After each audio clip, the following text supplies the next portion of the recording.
I got the demonic pickaxe in only 24 hours, and today I'm going to be showing you guys the 23 best things to do to progress faster here in the Forge Roblox. The first thing you need to do is get out of world number 1. And in world number 1, there are only a few things that you should actually be focusing on.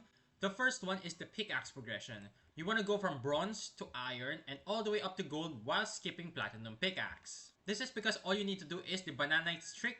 All you need to do is farm 30 of these bananites and then you can go to world number 2. I will show you guys that later on, don't worry. I'll make sure you guys can actually get this huge jump start. And if you guys are wondering for the best crafting combo here in world 1, it's actually only 21 ores. So 21 of any ores, when you have the 65% chance to craft a great axe, that is the only thing you need to be crafting here in world number 1 because that's how you're going to make money. You don't need to craft armor or craft any other weapons because you do not need them. Just focus on getting to world number 2 as fast as possible. Now that we're at world number 2, tip number 3 is to go to the back here and then all you want to do is head over to this island. And once you head over to this island, you are going to be greeted by this little monkey right here. You give the 30 bananites and then you should be able to get 10k straight up and a ton of experience. Now for tip number 4, this is going to be pickaxe progression for world number 2. As you can see here, it costs 10k, right? So once you complete the monkey's quest, you should already have enough money to buy this pickaxe straight up. And for pickaxe progression, you need to skip titanium, you skip uranium, you go for the mithril pickaxe right away, and you don't even think about the lightite pickaxe. That's absolutely useless for us. And now that we have world number 2 unlocked, the new best thing here to craft is going to be heavy chest pieces. Now, for me personally, I use 37 ores, so 37 of any ores here should work. So as you can see here, as long as you can get it up to at least 60 or 68 is what I usually do. You should be able to craft the heavy chest plates and they will sell for around 2 to 4k every single time, even with trash ores. This also leads to my tip number 6. Complete your quest as fast as possible. Now in World 1, you need to complete Sensei Moro's quest line in order for you to unlock the quest line for World number 2. There are also daily quests like this guy right here and another one up there. You should always claim as many quests as you possibly can. As you can see on the left hand side of your screen, I don't actually have a single quest pending right now. That is because I've already completed them instantly. The moment I got them, I tried to complete them as fast as possible. Captain Rowan and Sensei Moro gives you a ton of cash and experience. And this guy is the other one that can actually give you a daily quest. And that leads to tip number 7 right here, guys. Make sure you claim your index. Most people actually forget or don't even realize that there are indexes for us to claim. Me included, by the way. It took me a really long time for me to realize that you can just claim all of these right here. When you first discover them, you are able to claim them. And when you claim them, you gain a ton of experience and a lot of cash.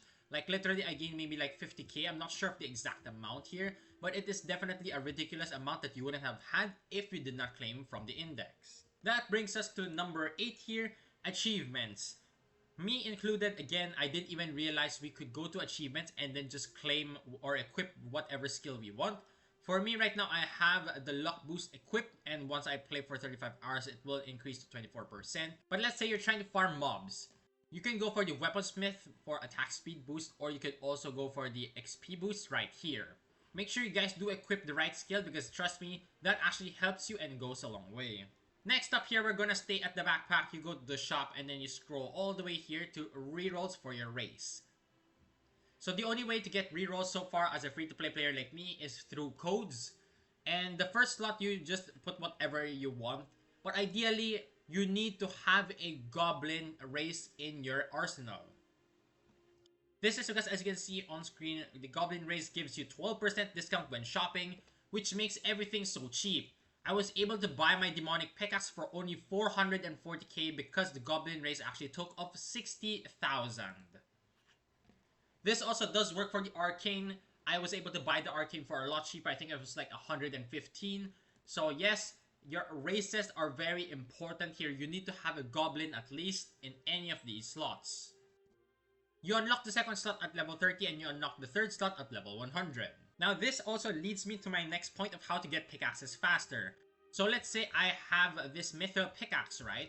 When I have the mithril pickaxe and I'm trying to go for the arcane pickaxe, I could actually sell off my mithril pickaxe. So just to give you guys a visual representation here, this pickaxe, let's say this is a mithril, right? If I have around 80k, I could just sell off my pickaxe and that would bring me literally up to where I need. to be able to buy the next pickaxe, because in the end you're going to sell your old one anyway. And the only way to sell another pickaxe is having another pickaxe in your inventory, so I highly suggest going to world number 1, buying the wood axe, so that you are able to sell off your mithril pickaxe. This also works for your cobalt. If you're trying to go from cobalt to mithril, you can sell off your cobalt pickaxe so that you can buy the mithril a lot faster. And that also does lead us to the next point for your equipments here, guys. I highly recommend buying 2 extra slots, or 4 extra slots I think is what I bought, so that you can actually go to the forge and craft as many as you possibly want without needing to come back to this guy so many times. Let's say you only have 2 slots. When you craft 2 items, you have to run back here and then you go back over there to craft another 2 and then come back. But free-to-play players like us, we value our time. So I have 4 slots, so I could just craft 4 items right there and then run back here and sell them off as fast as possible. 4 slots is already good enough for me because my stash right now is quite low. If I show you guys, my stash is only 266. So I can barely craft 4 heavy chest pieces and then I should sell them off, which means having 4 extra slots is already good enough for me. For tip number 12, I highly recommend not crafting your gear and your weapons as fast as possible. Don't prioritize them. If you guys are looking for some decent gear to craft at world number 2, I will be giving you guys the recipes later on, don't worry. But I have to just tell you guys, I have to emphasize this. Do not focus on crafting your gear and crafting your weapons the moment you get over here, because your main goal is try to progress your pickaxe as fast as possible.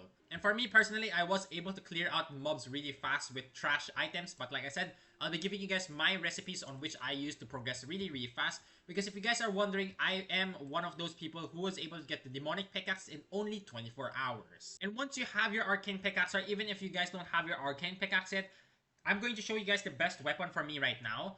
Personally, I use the 9 diamonds. I don't have diamonds for me to show right now, but it's basically, let's think of uranium as diamonds.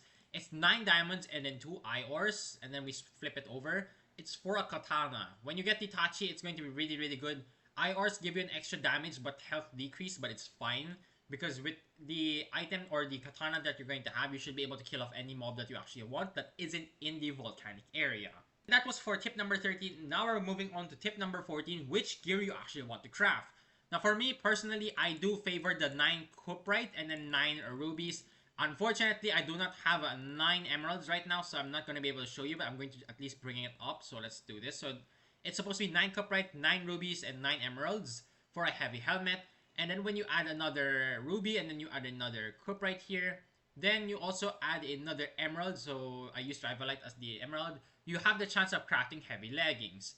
This also does apply, of course, for your heavy chest piece. You basically just increase the amount of cuprite, ruby, and emeralds, but since I don't have any more, as you can see there, increasing it will give you a chance to get chest plate, so that's basically the best early game gear and weapon you can possibly use. For 15, if you guys are wondering how to get the arcane pickaxe, simply check out my channel because I already have a short. It's literally like less than a minute. You just need to go back to world number 1, and you should be able to complete the Bard's Quest and get the arcane pickaxe. And now moving on to tip number 16, we have the best spots to farm.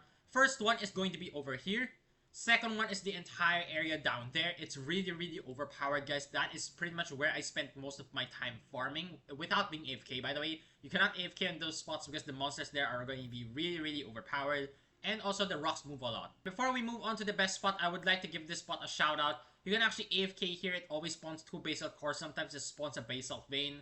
But if you guys are looking for experience, that is also a very solid spot to farm. But we're only talking about mining here, so this is a very good spot to farm. Let's go ahead and move on to the best spot in the entire game. That is going to be right over here, because you can actually farm basalt veins. Only 2 of them spawn here, but it's a 100% chance for them to spawn here. So all you need to do is set up either a macro or an auto clicker, and then you just go ham here because you can infinitely farm these basalt veins. And as you can see, I already did pick up our uranium here, so that's already a legendary just from me coming over here. But do keep in mind, a lot of people know this spot, so they're gonna try to contest this as much as possible. But if there is a guy AFK there, you can actually bring the mobs so that they're gonna kill him. But if you guys don't want to do that, you can just hop onto a different server and then go to that spot. Next tip we have is farming the runes. Now runes, personally, I only really farm, or I really recommend people farming the luck rune for mining. And the way you get that is from killing bombers. Now this spot right here, as you can see, there are a ton of people farming it because this is actually going to be the best spot to farm for bombers. And each one of those bombers have a 1 out of 15 chance to actually drop you the rune that you are looking for. So that is definitely the best spot. And as you can see right here, I actually did get a mithril right here. This is pretty much, mithril is going to be a very, very good one for your armor. Same with the light height. So you can see it's very, very easy to just farm from this spot. Next up we have is going to be for volcanics. But of course, this does apply to every single rock. So for example here, let's pretend this is a volcanic rock. If I bring it down to 50% HP, I can actually see what it's going to drop already. So as you can see, it's going to drop lapis, and I have no idea what this is. But that also applies for volcanic rocks. As you can see, people are doing it. You can already tell what they're going to drop, and if you don't like it, let's say they drop you garbage, you can just let them reset, and then they're going to reset their drops as well. This method does indeed save you a ton of time, so I highly recommend everybody doing it. Tip number 19, if you guys already have your arcane pick, or if you're not trying to get the demonic pickaxe, what I highly recommend now is focusing on your gear and your weapon. Now for the weapons, there are actually a lot of variations. You could use a Magmite. There are also a ton of other combinations such as the Ior with the Firelight, with the Rivalites. There are a ton. Just check out the Discord for mid-game and late-game gear. Same thing goes for your armor, by the way. But for me right now, I am trying to transition already to the Light Height. So Light Height, I'm currently using Mithril and Light Height armor. That is what I'm wearing right now. Light Height gives me extra speed, and then the Mithril just makes me a lot tankier. And for tip number 20, make sure you guys do come over here to the merchant here.